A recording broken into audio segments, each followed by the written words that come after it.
What's up everybody, Rada here, and I've got another video coming at you today, and this one is actually the suggestion of my father when I showed him what I learned from YouTube. And by the way, this is not my idea. I totally got this idea on YouTube watching another YouTuber. When I got my 686 here from my uncle, I didn't know anything about revolvers. Didn't really know how to clean them, how to maintain them. Didn't really know anything about them. And so, obviously I looked up a few videos on how to clean them. And I found the traditional way, and sure enough, I did that a couple of times. But then I found this new method for cleaning. And, I'll be honest with you, I've seen a few people do it now. I don't know how well known it is. It's new to me, so I'm gonna just go ahead and share it in one of my own videos here. So this is my Smith & Wesson 686-3 in 357 Magnum with that beautiful, beautiful hair trigger job. I have shot the shit out of this since I got it. I've put several hundred rounds through it. And I think I picked this up in April or May, not that long ago. I've put quite a bit through it so far. And the cool thing is every round that I've put through this is a round that I reloaded myself. And I'm currently making some 2,000 plus feet per second, 125 grain out of this beast. I absolutely love it. This has become one of, if not my favorite guns in my modest but diverse collection. And one thing I like about my guns is that they are clean, right? But for any of you who have a revolver or who have shot a revolver, you know that you get these real nasty carbon rings between the front face of the cylinder and the forcing cone at the start of the barrel. And those don't like to come off unless you really use some elbow grease to get them off. And well, I don't like using elbow grease. In fact, I really don't like working hard at all. So I'm going to show you, probably not a full cleaning of this, although it does need a full cleaning. That's probably not what I'm going to do. I'm probably just going to show you these couple of tricks that I've found that just make this thing shine. And so let's get to it. So for those of you who have a Smith & Wesson, you know that this screw here will release the yoke, and then we can take the cylinder out. And that's about the only thing we're going to have to take apart. Now, if you really want to get into it, I could take the grip off. And I probably should anyway, because the last time I put it on, I don't think I put it on exactly the right way, and it feels just a little wonky. So, I mean, it's on there. It's not going to come off, but... So we remove that screw, slide the cylinder out, and then the yoke should just slide. Should. It's not, but should. There we go. Okay. And then when I clean these, I do a full cleaning. So I go ahead and I loosen the ejector rod here. Now this is going to have all kinds of bits on it, so you're going to want to be careful when you take this apart. There's a couple springs and a retaining piece. There we go. Spring number 2, and then this, I believe, has that retainer. No. Where is it? There it is. Make sure you don't lose that. One night I made the foolish mistake of taking this thing apart while I was sitting on the sofa, and I dropped this and spent about a half an hour tearing my living room apart trying to find the dang thing. And then the extractor should just fall out like that. Now, this isn't too bad, because the last time I went to the range, I only put, maybe a dozen rounds through it. But I'm really weird about this thing, and I like it to be clean. And I just went to the range the other day, so I am going to do a full cleaning on this, but you guys are probably only going to see me clean the cylinder here, and my method that I've sort of adopted slash borrowed slash stole from other people. And like I said, when I brought this revolver over to my dad's house and I showed him how I clean this, he said, wow, you should really make a video for that. So here I am. So you're probably wondering, well, what's the secret? Is it some kind of special solvent or bore cleaner or some kind of an abrasive? And yeah, it is actually some kind of an abrasive, a very, very light one. And it's basically just your standard aluminum polish. This is the stuff that I use, Mother's Mag and aluminum polish. Okay? And I'm telling you, for cleaning the metal, with the exception of the barrel and maybe some of the innards here, I've never taken off the access plate on the side. This is as far as I've ever deconstructed it. But this is all you're going to need to get that, or that, or that, if you can even see it. Yeah, it's hard with the lighting. I have terrible lighting here. So the method is real simple.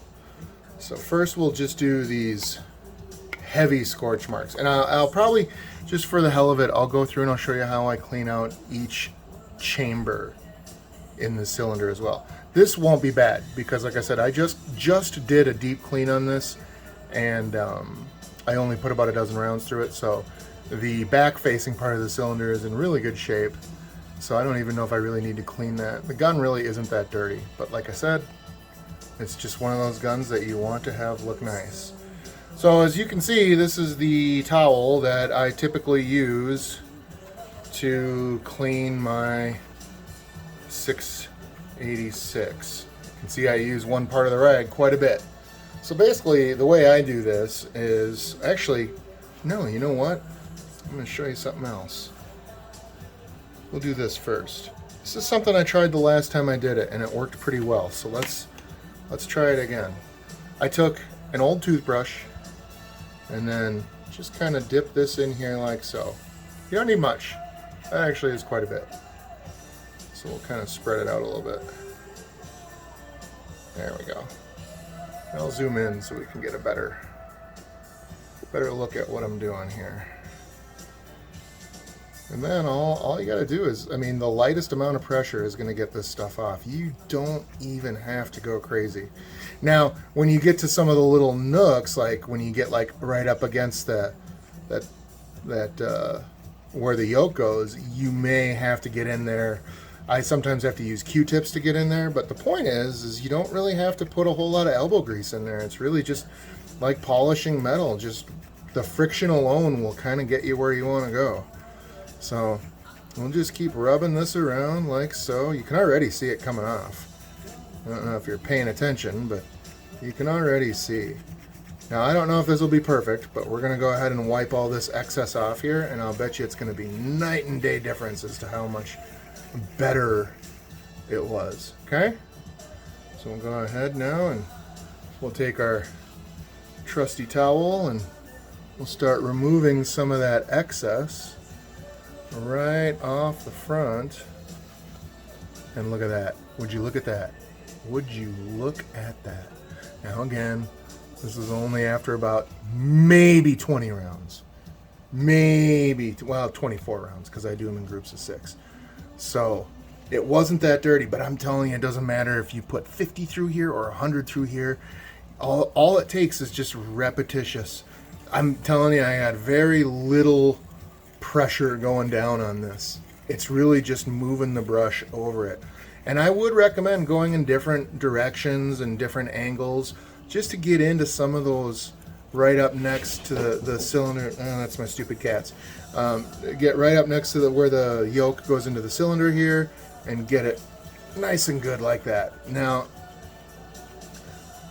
I don't know if you were timing this, but that did not take very long. And you're going to see the finish on it is just, it's beautiful. Obviously, I need to wipe it off more, but look. All that carbon is now off. See? Isn't that beautiful? Isn't that amazing? Isn't that amazing? Mag polish. For crying out loud, that is amazing. Now, I've seen videos where guys scrub these things down with steel wool or brushes, copper brushes and all that stuff, and it just looks like it is not fun to do at all. So, well, now, like I say, sometimes though, let me grab a couple of these here. Sometimes, if I really want to really get into it, which, let's face it, I usually do, and believe it or not, I actually enjoy cleaning guns. I know a lot of people are like, it's not fun, but I take a lot of pride in it. So, and that's something my papa taught me when I was just a little kid. Not just with guns, but with any tool. You know, you take care of your tools, and your tools will take care of you, right? Well, that's something that Papa Rada taught me when I was but a wee lad. I was never really a wee lad, but a younger lad, right?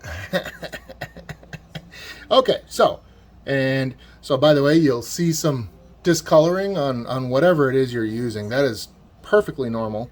Nothing to worry about. And then I also like to get inside where the yoke is a little bit. And you want to be careful because there is a little bit of grit to this stuff. So I'll probably go through it before I put it all back together with several clean Q-tips just to wipe it all out, and then I'll run a little CLP through there, make sure I get everything out of there and it's nice and clean and smooth and everybody's happy. All right, yeah. So, yes, so that's how I get the faces of my cylinder, right? And by the way, that method also works really well for the outside of the cylinder, and it helps you get into the little notches there. I don't remember what those are called. And it also helps you get the flutes. Nice and easy. And, you know, if you're just sitting there watching TV and you want to put a shine on this thing, you're looking at it. I mean, it is that easy. Like I said in my reveal video when I got this, I can't call it an unboxing. I thought about putting a mirror finish on this, but I handle it so much that it would just be a constant battle with fingerprints and all that, right? So I figured just putting a nice polish on it so that it's shiny is good enough, and I think it is. So that's how I do it. That's how I clean the exterior of my cylinder. And I'm telling you, it looks like that 9 times out of 10, if you were to come over and ask to see my 357, you're going to see it in this condition. It's going to be absolutely beautiful. So, let's see. I also said that I would go over how I clean my chambers on each one. So, believe it or not, the most difficult thing for me to do in this one was to remember which chamber I was on next. And so, if you look, I don't know which revolver you may be using, but for Smith & Wesson's, at least for this one, it has a little marking right there. I don't know what that means. But I use that as my starting point, and I go counterclockwise. And what do I do counterclockwise, you say? Well, I use this. Yeah, just an old bore brush. But I roll it in a little bit of this mother's polish, and then just give it the works. You know? And then I look to see where it's coming out, and then I go the other way as well.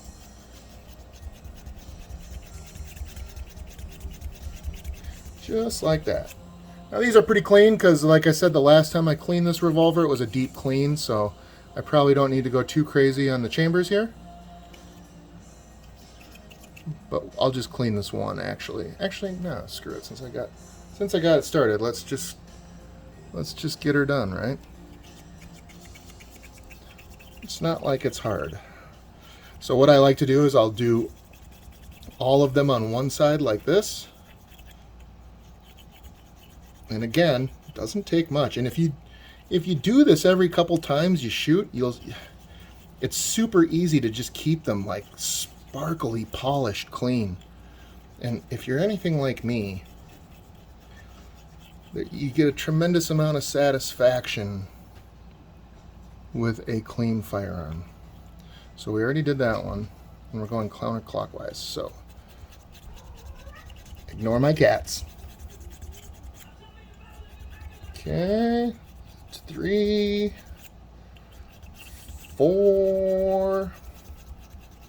By the way, I spin it back and forward too as I'm going up and down like that, just to kind of make sure I get every little spot with the bristles. Damn, Rata. It's been a long week. All right, anyways, so we're done with that. I don't think I'll need that anymore.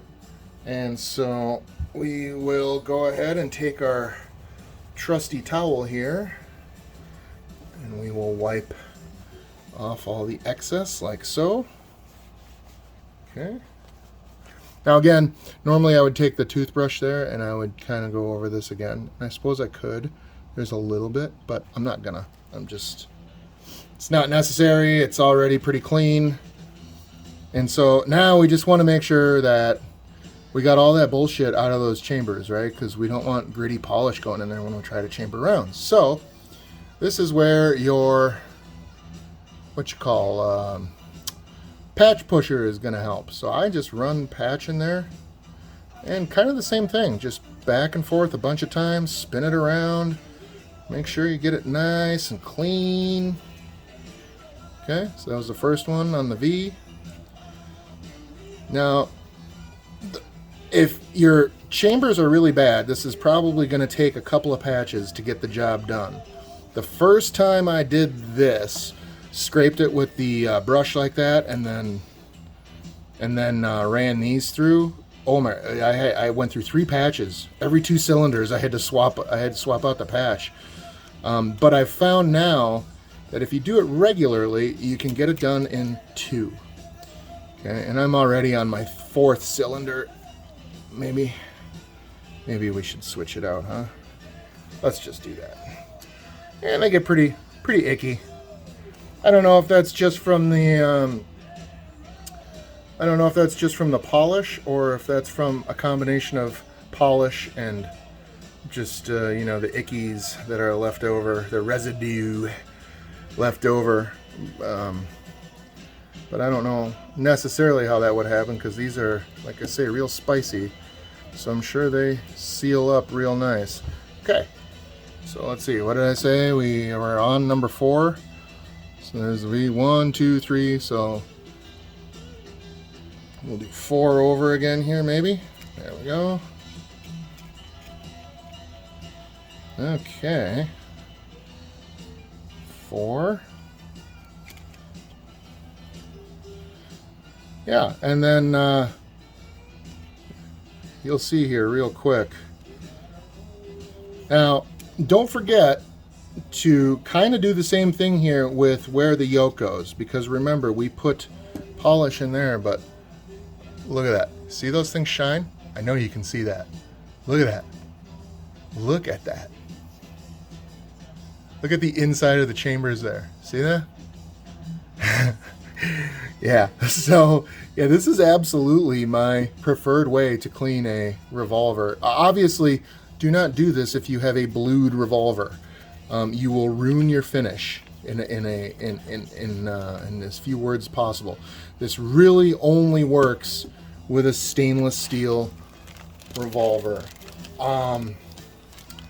And I don't want to comment on like nickel plated. I don't know anything about metals and polishes. All I know is that this works on stainless steel. And if you have stainless steel, you can watch my video and you can see that it doesn't, at least none of the other YouTubers that I've watched have said anything. It doesn't appear to damage the revolver in any way. And it's a very low effort, low impact way to clean your 6-shooters. So then, oh, whoops, that's right. So now that that's done, we'll take a little CLP here, and we will spray down this, and just give her one more good pass through. Let's find my V counterclockwise. Okay, and swirl her around a couple times. Beautiful. And I push it all the way through, and then I pull it back just until I see it coming out Then I give it some swirls, move it up and down. Seems to work best that way. Okay, boom, back out, all the way up to there. And then give it some spinnies, up and down. Okay, same thing, push it all the way through. Then pull it back some, give it some, oops, I pulled it back a little too much. Let's try that again. So there we go, give it some spinnies, up and down a little bit. And two more. This spinny spin, up and down, and the last one. And I screwed that one up too. There we go. Okay. And the patch looks, you know, I mean, it's got some on there, but I think that's a good way of pretty much making sure you got everything out of there. And again, that cylinder, the inside, those chambers, just, they shine. And I absolutely love it. I think it's beautiful. And by the way, this stuff works really well if you've put 38s through. So I haven't put 38s through here, but I know that when you put a 38 through a 357, since the cartridges are a little shorter, you get that inner chamber ring. And I'm telling you right now that this will be a easy solution for dealing with that as well. Oh, there's one thing I forgot to run some of that CLP through, and that was through the middle here. Yeah.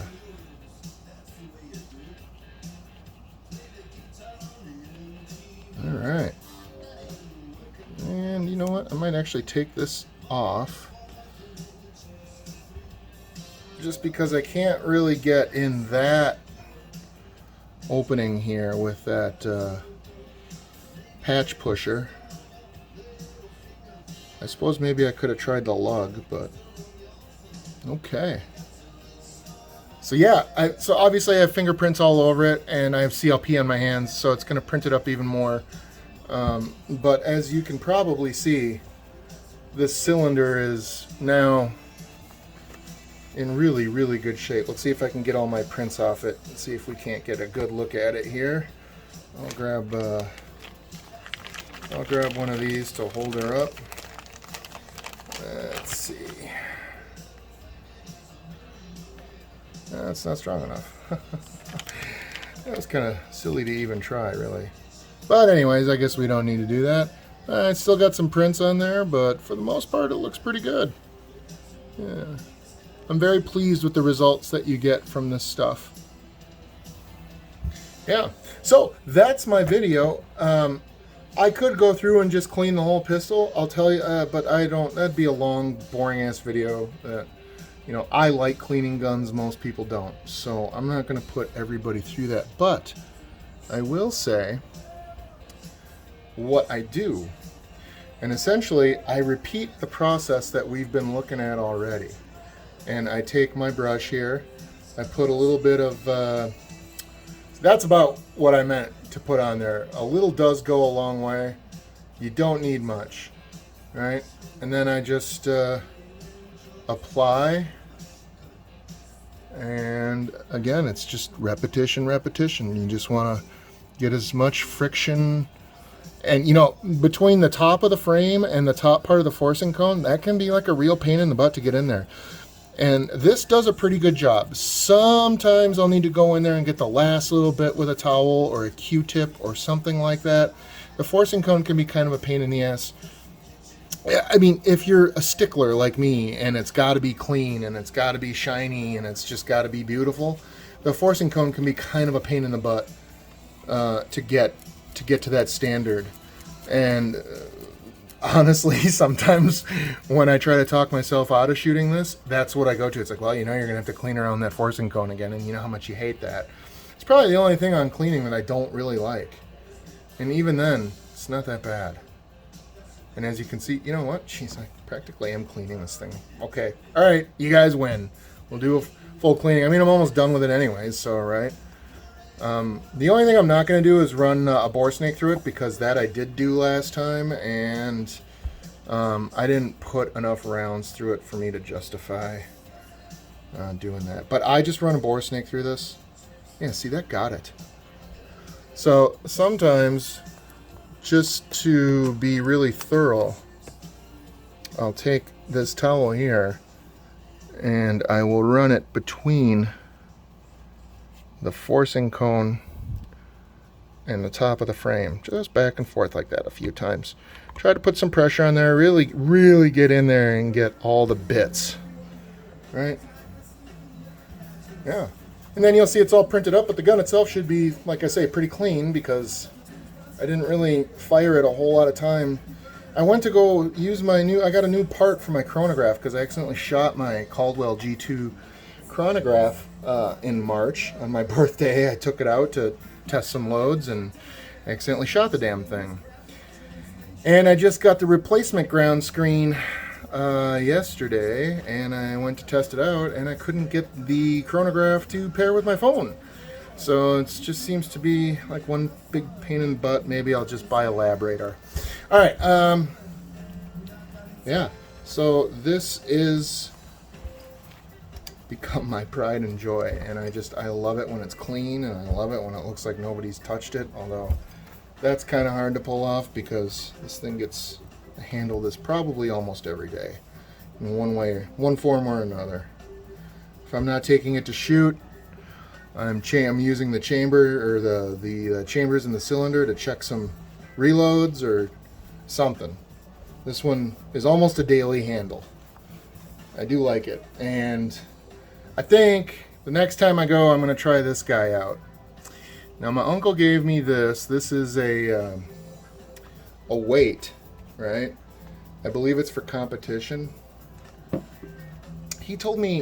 think he told me he didn't really like it, and therefore didn't really use it. But I haven't really used it. Well, I haven't used it. I've attached it once, but I've never used it, you know.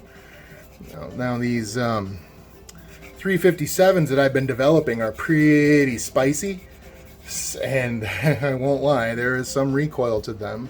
So that might not be a terrible idea, is to actually try this weight out. The problem is that I really like the way the pistol looks right now, and I know that's kind of a silly reason to not, change anything, but I like how the barrel looks with the lug running underneath it like that. And this kind of robs you of that line, I don't know. It's not a bad look, but I prefer this one more. And either way, I would need to clean this thing first and polish it up. Maybe I'll do that tonight, I don't know. But yeah, so, and then, these are clean also, so I'm not going to clean these parts, but I will show you how to put it back together real quick.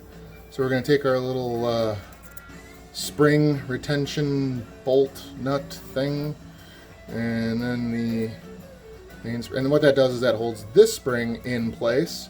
Okay, we'll just go ahead and set that assembly down real quick. Then we'll grab our cylinder, and the way I do it is, now some people tell you got to put rounds and stuff in there and to hold the ejector in place, but the thing with me is I take this thing apart so often that it's just not necessary for me to tighten it down that much.